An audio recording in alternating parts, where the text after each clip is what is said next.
천주, 상제, 하나님, 가드. 모두 우주의 절대자, 최고신을 지칭하는 이름입니다. 그러면 이 신들은 서로 다른 신일까요? 누구나 궁금해하지만 쉽게 풀리지 않고 인류가 항상 품어왔던 의문입니다. 오늘은 상생문화연구소에서 펴낸 증산도 상생문화총서 14권, 천주는 상제다라는 책을 통해 이 의문에 대한 해답을 찾아보는 시간을 가지겠습니다.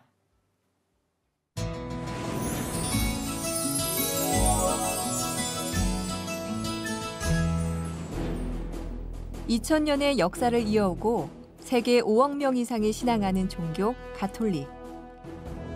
서양에서는 가톨릭이라 부르지만 동양에서는 천주교라 부른다. 동양에서 천주교라는 말은 어떻게 해서 생겨났을까? 천주교라는 명칭이 생겨나게 된 배경에는 동양에 천주교를 뿌리내린 서양 신부 마테오 리치, 한자로 이마두 신부가 있다.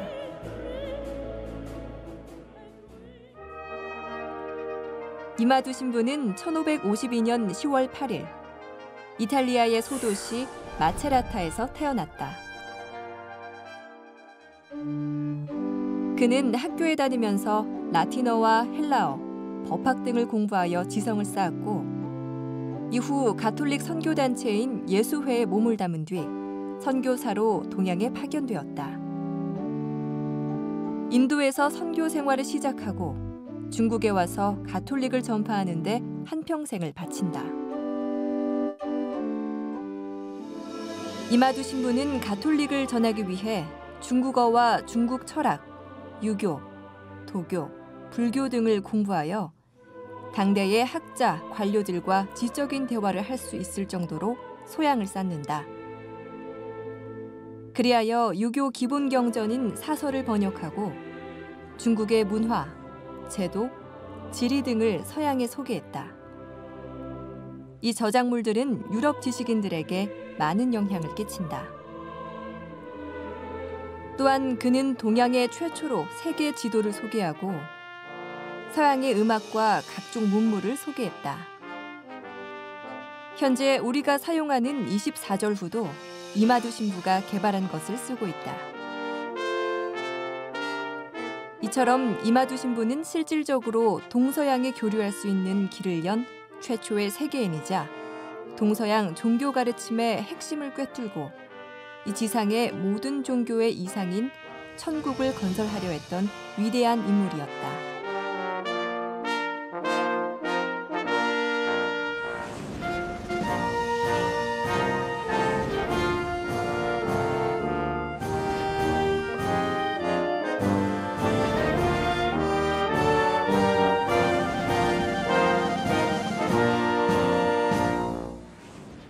네, 오늘은 이 책의 저자인 증산도 상생문화연구소 양우석 연구원을 모시고 말씀 나눠보겠습니다. 안녕하세요. 네, 안녕하세요. 예, 책 이름이 천주는 상제다인데요. 상당히 파격적이고 선언적인 제목입니다. 어떤 취지에서 책 이름을 이렇게 지으셨나요? 예, 이 책의 제목은 마테오 리치의 천주시리 제2편에 나오는 오국 천주 즉 화원 상제, 즉 서양의 천주는 중국말로 상제다라는 이 말에서 따온 것입니다. 그러나 이 제목은 리치 당시의 어떤 제한된 상황이나 어떤 그 당시의 그 문맥에서만 이해될 게 아니고 조선의 최재우의 그 신관 또 그리고 증산상제님의 가르침을 모두 관통하고 있습니다. 우리가 흔히 보는 한 가정에서도 아버지가 둘일 수 없고 또 한 국가에도 왕이 둘일 수 없고 대통령이 둘일 수 없고 하듯이 우주 절대자도 둘일 수 없다는 것입니다. 그렇기 때문에 천주나 상제는 이름은 달라도 그 궁극적인 대상은 동일한 보편적인 하느님입니다. 이런 사실을 부정하기 때문에 오늘날 우리가 지구촌 이 방방곡곡에서 일어나고 있는 이런 그 여러 가지 사건 사고 이런 사실들이 여실히 보여주듯이 동서의 대립과 갈등 이것은 계속 격화될 것입니다. 그렇기 때문에 이 책은 천주와 상제라는 어떤 인류 보편신의 문제를 마테오 리치 신부나 우리 조선의 수은 최재우 대신사 그리고 후천의 새로운 세상을 열기 위해 인간으로 강세하신 우주의 절대자 증산 상제님을 통해서 전반적으로 밝히고 있습니다. 네. 이야기에 본격적으로 들어가기 전에 천주와 상제에 대한 정의부터 해주신다면요. 예, 천주는 말하자면 리치 신부가 서양의 기독교의 신인 데우스, 라틴어로 데우스를 먼저 두사라는 그런 중국말로 발음나는 대로 옮긴 것입니다. 그리고 옮기고 그 이후에 그것을 다시 그 의미를 살려가지고 원시유교에서 그 사람들이 받들어 온 그런 그 그 천에는 자연적인 그런 하늘이라는 그런 의미가 있고 또 그 이면에 인격적인 그런 하늘이라는 그런 의미가 있는데 그것을 살리고 또 그 인격성을 보다 더 강조하기 위해서 주라는 이름을 주인이라는 주를 붙여서 천주라고 옮긴 것입니다. 그런데 중국에서 전통적으로 이 천주라는 용어가 있어 왔습니다. 그런데 그 천주는 여러 가지 하늘을 지키는 신, 그 다음에 땅을 지키는 신, 또 뭐 음양을 지키는 신 이렇게 8가지 그 모든 방위라든가 그 쓰임새에 따라서 신이 있었는데 천주는 하늘을 관장해서 다스리는 그런 신이었습니다. 그러나 마테오 리치가 말하는 천주는 그런 것이 아니라 우주 전체를 다 아울러서 통치하고 다스리는 그런 보편적인 신을 의미합니다. 반면에 상제는 시경과 서경 그리고 주역 등 원시유교의 그 여러 경전들에서 풍부하게 발견되는 우주의 통치신이라고 할 수 있습니다. 그래서 이 상제할 때 상은 단지 위라는 뜻이 아니라 최고의, 최상의라는 그 최상급 형용사를 뜻하고 또 제라는 것은 하늘의 임금님인 하느님을 뜻합니다. 즉 상제는 동양에서 최고의 통치신 그리고 주제신을 뜻합니다. 상제는 무에서 유를 창조하는 서양의 그런 창조신이 아니고 이미 존재하는 우주 질서를 통치하는 그런 주제신이라는 의미가 있습니다. 그러므로 상제는 처음부터 인간계를 초월한 그런 초월신이 아니고 인간 역사와 사회에 이제 그 내재해서 개입하는 다스리는 그런 인격신인 것입니다. 네, 이 천주는 상제다라는 선언이 듣기에는 쉽지만 또 이 선언이 나오기까지는 수많은 고뇌와 역경이 있었겠죠. 이 선언이 나오게 된 배경에 대해서 소개해 주시겠습니까? 예, 약간 길 수도 있는데 그 마테오 리치 신부의 그 역작이라고 할 수 있죠. 천주실이 그 2편에 나온 아까 얘기했듯이 그 2편에 나오는 최고의 이 책의 최고 명제가 천주는 상제다라는 것인데 그런 의식이 각성되기까지 먼저 1552년 그러니까 16세기 중반에 서양 그 이탈리아에 교황령이 있었습니다. 그 교황령의 중부에 있는 마체라타라는 그 도시에서 13남매 중에 장남으로 태어났습니다. 그래서 거기서 고등학교를 다닐 때에 그 예수회에 가입을 하게 됩니다. 그리고 이제 아버지의 그 소원에 따라서 로마 대학으로 가서 법학을 공부하게 됩니다. 그렇지만은 이 법학이 본인에게는 너무 안 맞았기 때문에 중간에 그것을 중단하게 됩니다. 그래서 아버지하고도 이제 많은 트러블이 있었고요. 그렇지만은 평생을 하느님을 위해서 인류에게 봉사를 하겠다라는 그런 서원을 했습니다. 그리고 30살이 되던 1883년에 포르투갈의 리스본으로 가서 거기서 세바스티앙 왕의 도움을 받아가지고 멀리 아프리카의 희망봉을 돌아서 인도의 포르투갈 식민지인 고아에 도착을 해서 거기서 다시 신학을 공부하면서 결국은 그 사제의 그 서품을 받게 됩니다. 그리고 다시 또 당시에 포르투갈 식민지인 마카오로 가게 됩니다. 그 마카오는 중국에 붙어 있지만 포르투갈의 식민지였습니다. 그래서 그 마카오로 가서 중국어를 배우고 중국에 들어가기 위해서 여러 가지 그 노력을 하는데, 그 당시에 중국은 명나라 왕조로서 그 특히 외국인들 서양 사람들의 입국이 허용되지 않았습니다. 그런데도 불구하고 마테오 리치는 여러 가지 과학기술에 뛰어난 사람이다라는 그런 소문이 났기 때문에 중국 관원 중에서 거기에 많은 관심을 가진 사람이 몰래 마테오 리치를 데려갔습니다. 그래서 결국은 거기서 요새 말로 하면 비자도 받고 거기서 살 수 있게 됐습니다. 그렇게 해서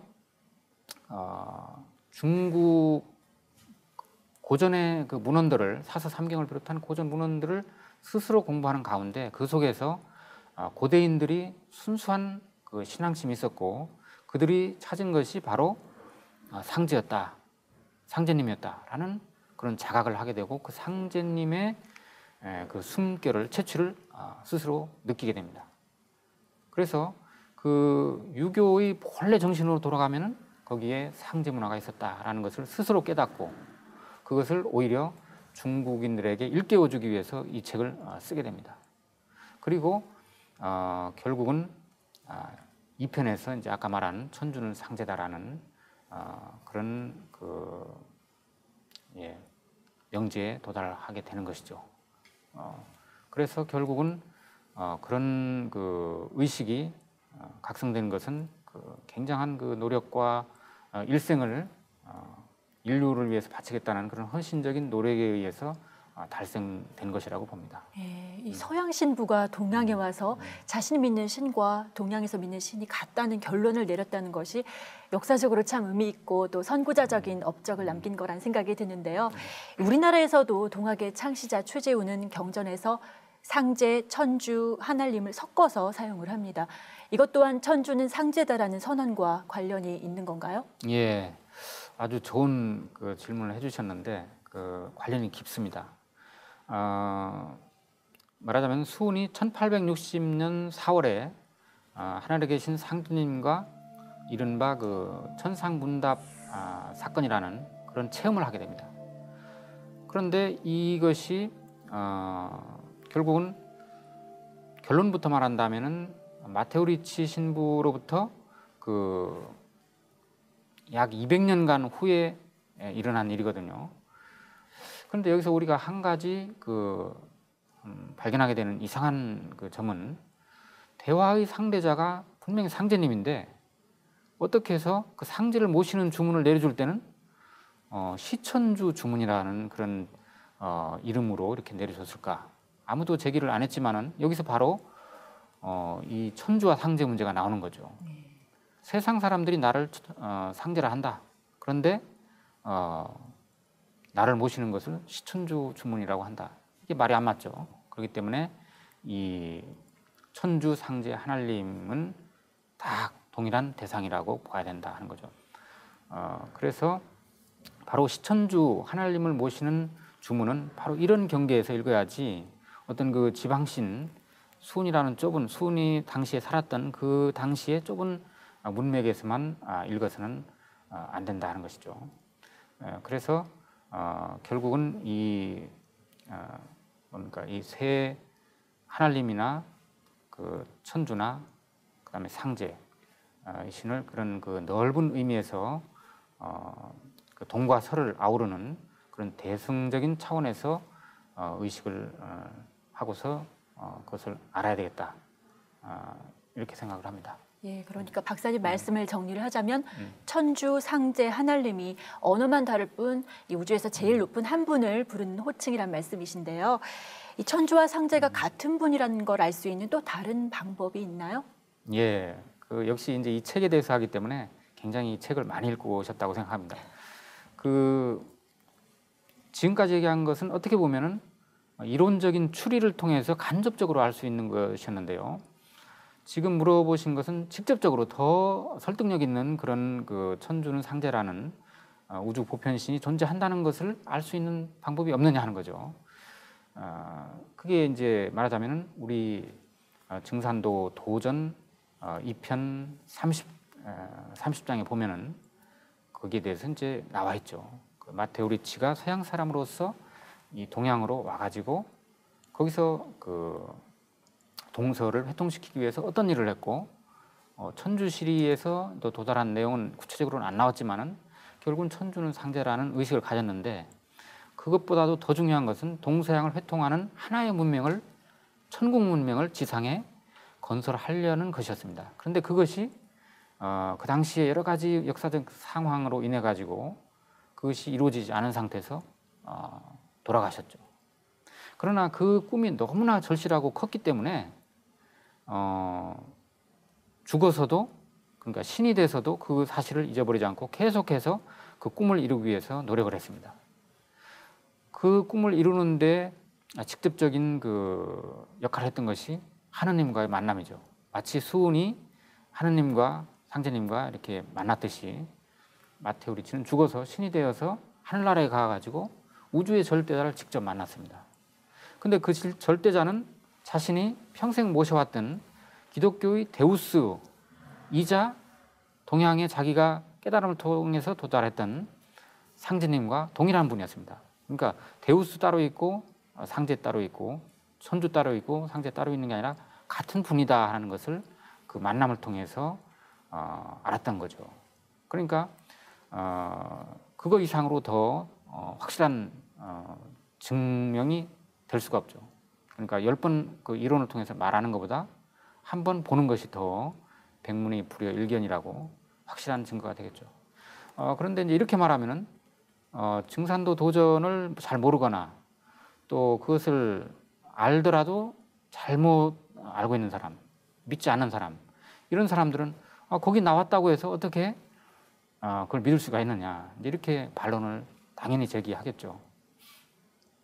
그런데 이 경전이 형성되어 온 그런 그 역사로 봤을 때에 경전이라는 것은 이렇게 원래 형성되는 것이다 하는 거죠. 구전되어 오고 그 당시에 또 문서로 남아있고 하는 것들을 취합하고 거기서 텍스트 크리틱을 하고 해서 거기서 걸러진 내용들을 가지고서 경전을 만드는 거죠. 그런데 그것은 다 옛날에 일어난 일들이고 오늘날처럼 이렇게 여러 가지 컴퓨터라든가 최신 그 문명의 기기가 발달한 상태에서 이 도전이라는 책은 수만 명의 연간 인원이 동원이 돼가지고 살아있는 사람들의 증언을 쫓고 그것을 문서화하고 텍스트 크리틱을 하고 옛날 문헌과 비교 분석하고 한 결론적으로 이렇게 형성된 책이기 때문에 이 책은 믿으셔도 좋다. 따라서 이 책 속에 나와 있는 내용을 있는 그대로 믿어도 된다 하는 거죠. 그렇기 때문에 그 2편 30장에 나오는 그 내용에 의하면은 동경대전과 수은가사에서 말하는 상제는 곧 나를 이름이니라 하고 이제 상제님이 말씀을 하셨기 때문에 이것은 더 이상의 증명이 필요가 없는 거죠. 예, 그렇군요. 예. 그런데 도전을 보면은 상제님 말씀 중에 나의 가르침이 참 동학이니라는 말씀이 있습니다. 이 증산 상제님과 동학의 관계는 어떻게 이해해야 될까요? 동학의 가르침은 결국 시천주 그 석자로 다 지배하게 됩니다.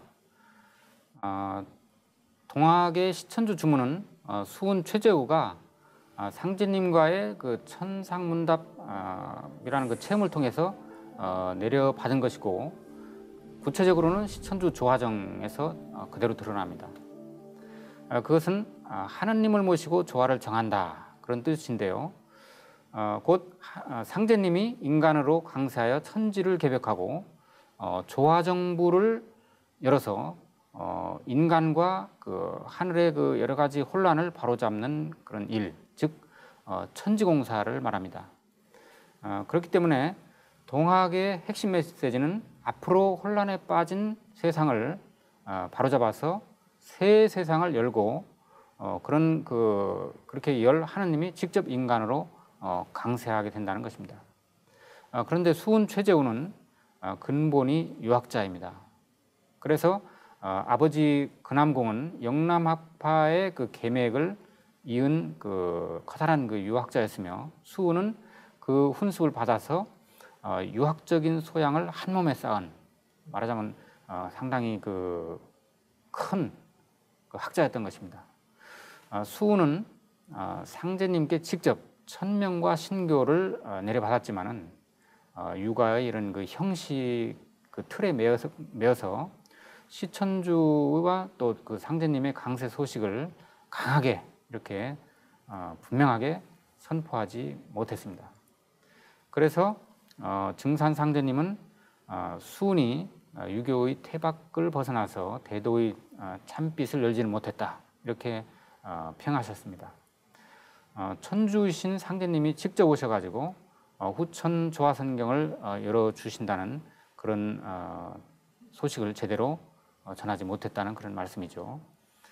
그리고 이 동이라는 동학에서 그 동은 해가 떠오르는 방위로서 말하자면 새 희망, 새 소식을 상징하고 있습니다. 그래서 동학이라는 말에는 동방에서 새 세상을 이끌 구원의 소식, 희망의 소식이 나온다 이런 뜻이 담겨 있습니다. 그렇기 때문에 이 동학인데 그 동학이 이런 그 동의 의미를 제대로 선포를 못하고 상제님이 직접 오셔서 천지공사를 보시고 또 그 전 인류가 후천 조화선경으로 넘어갈 새로운 진리를 전해주시고 이제 가시게 되는 거죠. 그래서 상제님은 당신의 진리야말로 진정으로 새 희망, 새 소식을 전하는 진리라는 뜻에서 참동학이라고 하셨습니다. 예. 양우석 박사님 모시고 동양과 서양의 신권에 대해서 여러 가지 말씀을 나눠봤는데요. 마지막으로 천주는 상제다라는 선언이 가지는 문화사적 그리고 종교사적인 의미에 대해서 말씀 부탁드립니다. 예, 굉장히 이제 말하자면 이 책이 가지고 있는 내용이지만 책을 읽어봐도 이런 내용은 나오지 않죠. 그러나 전체적으로 평하면서 이제 이게 어떤 의미를 가질 수 있고 또 가져야 되는가 하는 그런 말을 해달라는 걸로 저는 이제 알아들었는데 결국 맨 처음에 했던 그 대화 내용으로 되돌아가는 겁니다. 오늘날에 그 있는 그대로의 상황을 보면은 정말 그 사흘이 멀다 하고 신문지상, 뉴스상 이런 걸 보면은 그 인류가 정말 힘들게 살아가고 있다. 많은 그 갈등과 원한과 이런 것이 쌓여가지고 정말 폭발 직전에 이른 그런 모습을 볼 수 있습니다. 그래서 바로 아까 말했던 대화와 만남과 소통 이런 것이 필요한데도 그것이 잘 이루어지지 않습니다. 그러면 그걸 어떻게 해야 되겠느냐? 아까 얘기했듯이 동서는 다르고 또 문화가 다르고 개인도 다릅니다. 개인과 개인도 너무 달라요, 사실은. 그 벽이 있는 거죠. 장벽이 있어요. 말하자면은 마테오리치 신부님이나 수은 최재우나 증산 상제님이나 그런 장벽을 허물기 위해서 이런 와서 노고를 해주시고 이런 그 가르침을 남겼다고 생각합니다. 그 장벽을 허물었는데도 불구하고 지금도 여전히 그것이 끝이지 않고 있어요. 그 갈등과 대립이라는 것이. 그럴수록 더 이런 그 대화의 필요성이 제기되는데 아까 얘기했듯이 동과 서가 다르지만은 그 다른 그 밑바탕에는 같음이 있다는 것입니다. 그 같음이라는 것은 신도 다른 것처럼 보이지만 같고 인류가 가지고 있는 이상이나 꿈이나 행복이나 거기에 대한 염원도 다른 것처럼 보이지만은 그것을 다 그 밑바탕으로 들어가 보면 다 같다는 것입니다. 언어가 다르고 문자가 다르고 생각이 달라서 그렇지만은 그 원래의 본질은 같다는 것이죠. 그 시련은 그러나 아직 오지 않았기 때문에 우리 인류에게 남겨진 마지막 과제가 아닌가 그렇게 생각이 됩니다. 예, 박사님 말씀 감사합니다. 예, 감사합니다.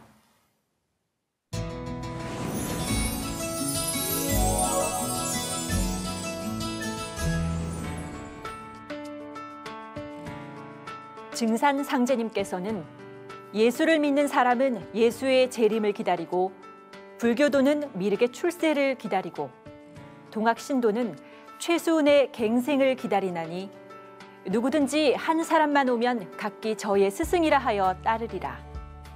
예수, 석가, 공자는 내가 쓰기 위하여 내려보내느니라 고 하셨습니다. 불교와 기독교와 동학에서 믿고 기다리던 최고신이 다르지 않고 그분이 바로 증산상제님 당신님이라는 것을 스스로 밝혀주신 말씀입니다. 언어만 다를 뿐 인류는 한 분인 우주의 절대자를 모셔왔습니다. 천주는 상제다.